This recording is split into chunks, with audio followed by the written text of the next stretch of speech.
Bom dia, tarde, noite ou madrugada, a hora que for.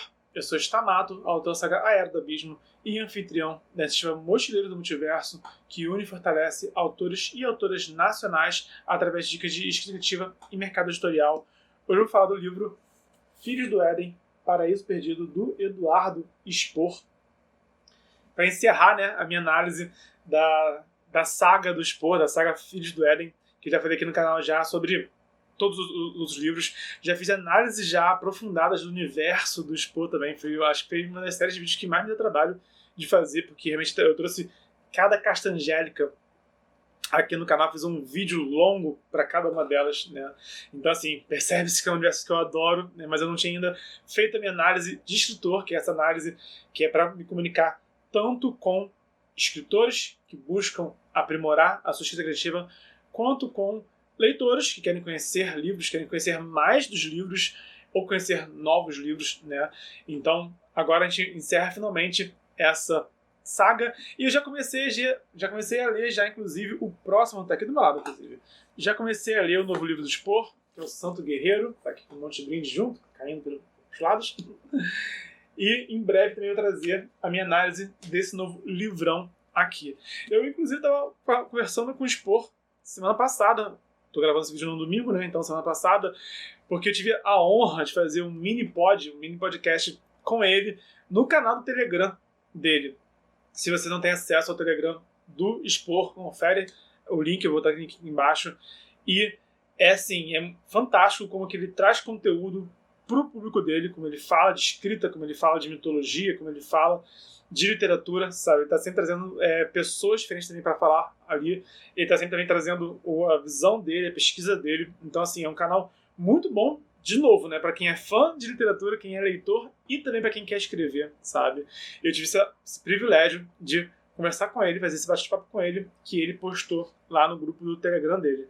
Então, foi uma honra, né? Eu já entrevistei o Spohr 2 vezes já, quero entrevistar mais, né? E agora ele me entrevistou. Então, assim, eu tenho realmente esse carinho, essa admiração por ele a longa data, né? Inclusive, quando eu comecei a escrever sobre literatura, quando eu comecei a escrever críticas literárias para a internet, né? Muitos anos atrás, o Batalha do Apocalipse foi a segunda crítica que eu escrevi. Eu comecei com o Leonel Caldela, com a Trilogia Tormenta, e depois eu fiz o do Spohr. Então, enfim, é isso que é interessante, a gente vê, acho muito importante a gente ver esses autores, né, que já tem uma estrada, sabe, já estão já nesse mercado editorial há tanto tempo e compreender, sabe, compreender tanto a escrita deles como também a carreira deles, né, eu recomendo muito que quem quer escrever também pesquise também, faça essa pesquisa, né, já falei aqui no canal já da história de alguns autores já, mas hoje o assunto é o livro. Então, entre os elementos que eu gostei muito nesse livro aqui, eu separei aqui 4 elementos, 3,5, porque o 4 eu já falei antes já, então só reafirmando só, mas logo de cara, como que esse livro aqui ele é não linear. Porque eu, particularmente, não gosto de histórias não lineares. Eu não gosto, sabe? Eu gosto que a história seja me explicada em ordem, assim, mais ou menos cronológica. Claro, tem que ter uns flashbacks, faz parte, sabe? Mas eu não gosto também quando a história fica dando, assim, muitas voltas na linha cronológica. E o Spohr é um cara que ele consegue fazer isso de um modo que eu gosto, sabe? Só ele consegue fazer isso, sabe? Esse que é o ponto, né? A gente tem que reconhecer quando alguém faz algo bem feito. Então, eu, Bernardo, mesmo não gostando de histórias não lineares, quando o Spohr faz isso, esse é um atributo de destaque dele. Ele fez muito isso no Batalha do Apocalipse, sabe? Ele fez isso de novo aqui nesse livro. E ele consegue fazer isso de forma realmente incrível, sabe? Então, quando eu leio, a gente vê assim, a continuação, né, da saga. A gente vê ali mais ou menos onde ele tinha parado, no Herdeiro de Atlântida, Hinos da Morte. Então ele fala um pouquinho, ele dá assim, um novo episódio dessa saga, né?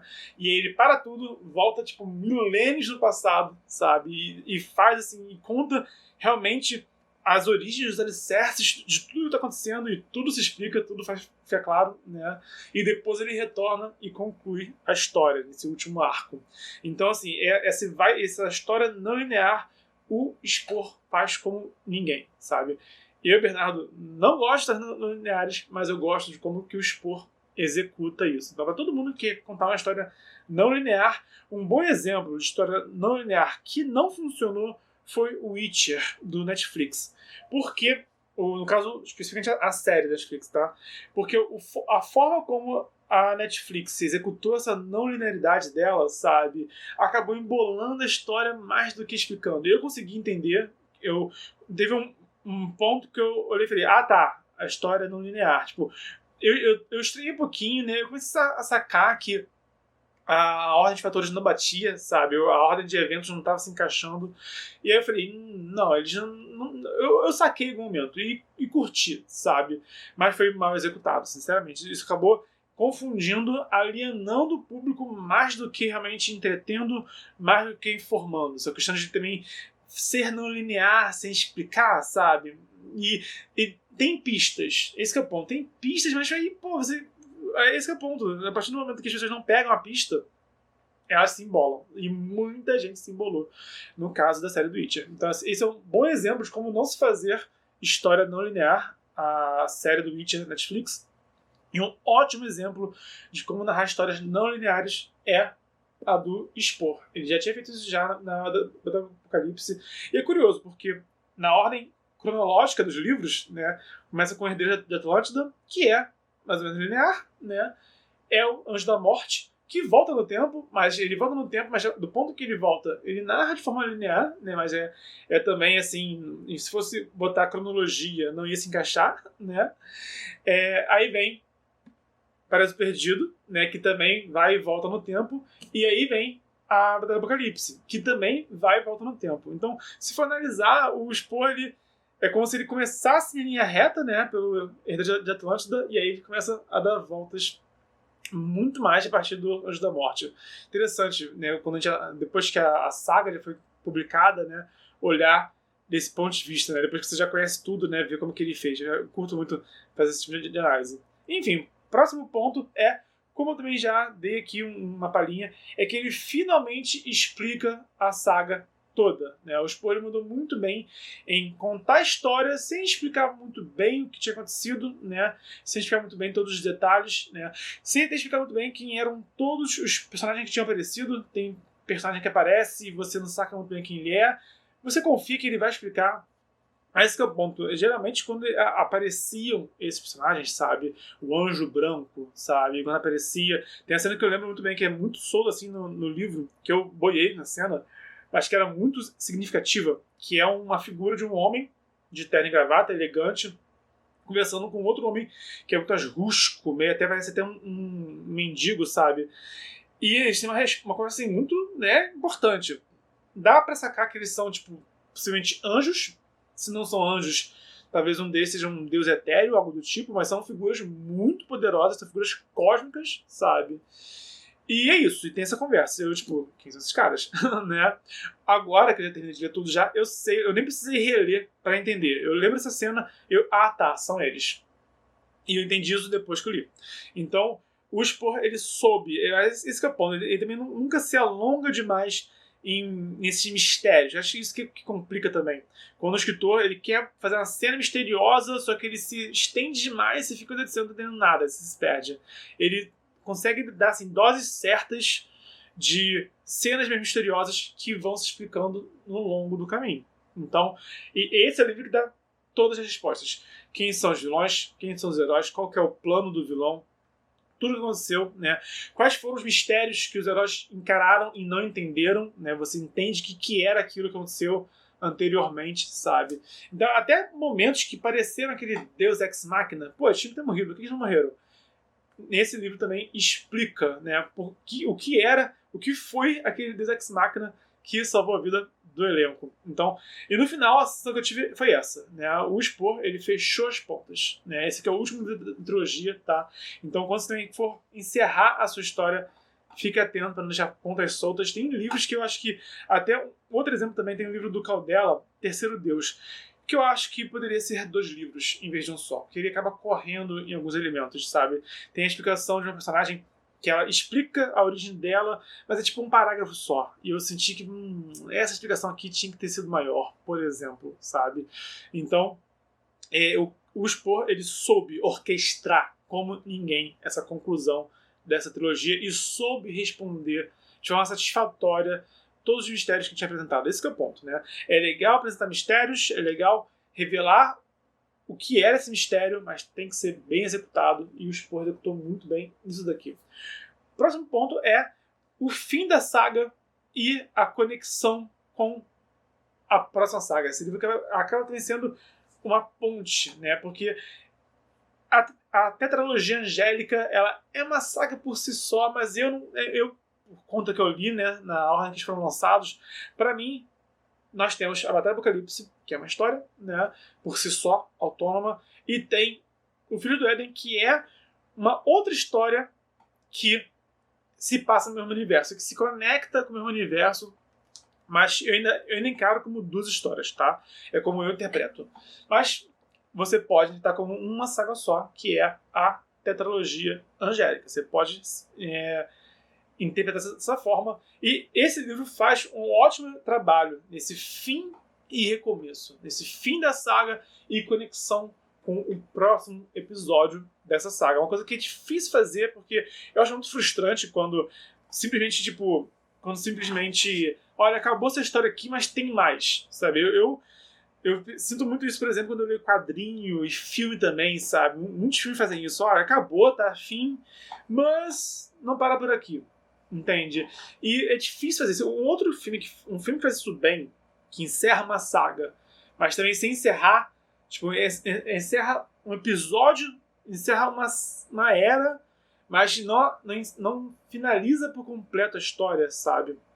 É o Vingadores Ultimato. Porque o Ultimato conclui a saga que começou no Homem de Ferro, tá?